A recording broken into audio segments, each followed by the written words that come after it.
Sometimes I think about what the little world I live in will be like after I leave it.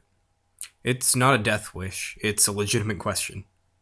Who's coming to the funeral? Are they going to cremate me like I've asked? Who's going to throw out all my stuff? Or rather, go through my stuff and take my things? What's going to happen to my car? Who pays off my medical bills? Who are they going to hire to take my place at work? All these questions run through my head, but what I wonder the most about is what are they going to say at the funeral? Because no matter how distasteful some people are, they always seem to defy the odds and have a few good stories left behind.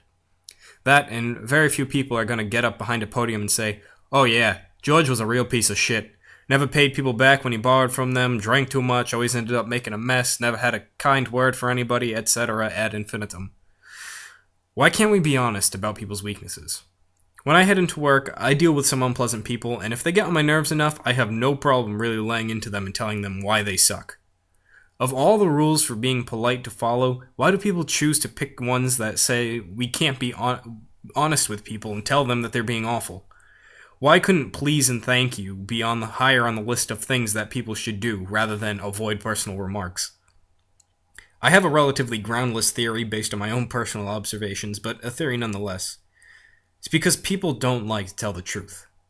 Why risk the backlash of being brutally honest when you could just lie and stay safe? But that's no way to live. I want to tell people, or rather, I want people to tell me that I am an unreliable, procrastinating jerk who tells people off too readily.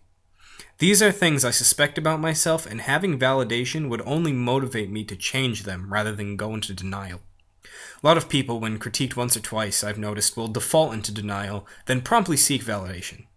However, if people are legitimately informed of their weakness repeatedly, maybe they'll attempt to improve on them. We live in a very mollycoddled, oh, there, world. We don't need to be treated like children. We need to be treated like adults. So next time, if you get the rare opportunity of being told why you suck, stop and listen. They might just have some good points.